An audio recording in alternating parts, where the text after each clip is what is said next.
Happy Sabbath, everyone. Really glad that we can lean into this lesson today, and I want to just jump straight in. So we're doing this Sermon on the Mount series, and in this Sermon on the Mount, Jesus is going to begin saying things starting this week. You have heard it said, here's a way of doing life, and then he's going to say, but I say to you, this is another way of doing life. And so he's going to lay these commands side by side with each other. And so I want to begin by just saying that the motivation of any command God has ever given is simply his heart and his desire for you to have a life full of joy and hope and peace. And God's going to tell us that the way to do that is a kingdom way of living, a with God way of living out life on earth. And so today, Jesus is going to say, here's an old way, here's a new way.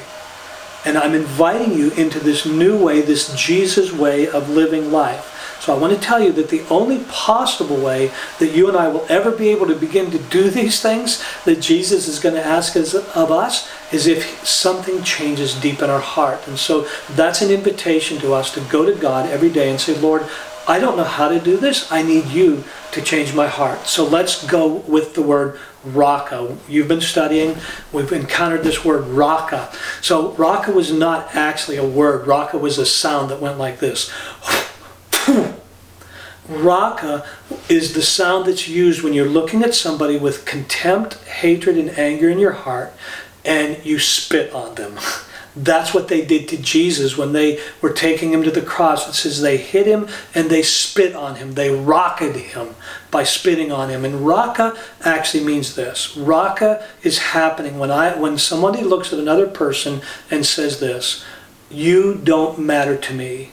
What you think doesn't matter to me, and what happens to you doesn't matter to me, and I actually hope the worst possible things happen to you. In Scripture, anger and contempt are always paired together. And so here's the deal. The problem is that if I see you the way God actually sees you, then I have to see you as a person who's loved and nurtured and cared for by God. And if I'm seeing you that way, I can't hate you. And so I actually have to choose to see you as something less than God says that you are. And Jesus is saying in this passage that when you begin to treat somebody different than what God says they are, or what their value is, when we begin to see them as objects or throwaway people to be used or abused or neglected as we see fit, Jesus is simply saying, be careful. Because if you continue to treat people with anger and contempt, that has a way of backfiring on your own heart, and the regret and the consequences go on and on and on. And I'm sure each of you can think right now of relationships you are in or have been in where the anger and the bitterness and the contempt and the strain just keeps going on and on and on. I really believe that at the root of everything evil in our world today is unresolved anger and contempt. So I want to share a quick illustration. The illustration is simply this.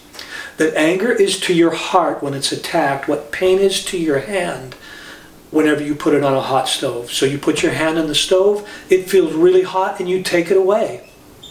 Because your body's telling you, if I don't move it, things are going to get a whole lot worse, right?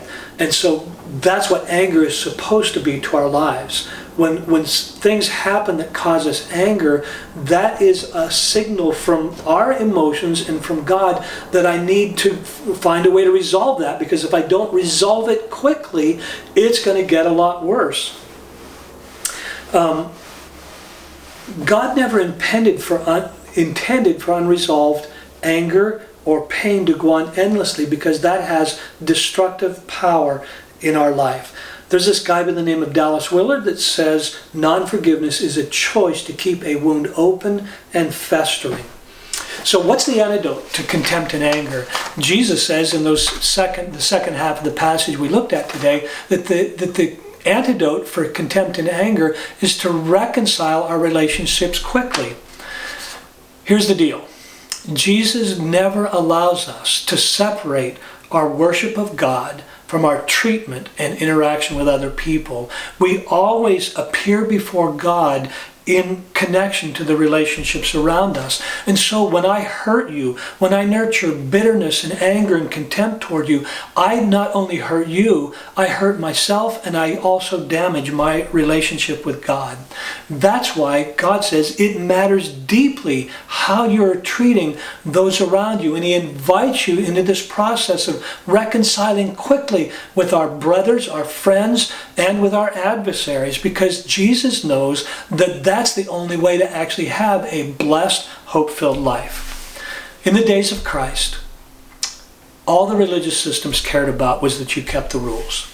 Jesus wants something far deeper than you just keeping the rules. He wants you to experience deep love from Himself so that you can extend deep love, hope, and reconciliation to those around you, which is why Jesus said, love others as I have loved you.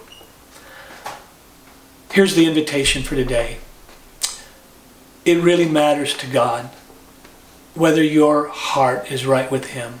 It matters to God most, not that you say you're a Christian, but that you're actually living out the Christian life, that you're actually learning to think and act and love and give like Jesus. And so my question to you, do you want to actually be like Jesus? I'm inviting you to think about that, and I'm going to turn the time over to your teacher so that we can finish up the study. But blessings.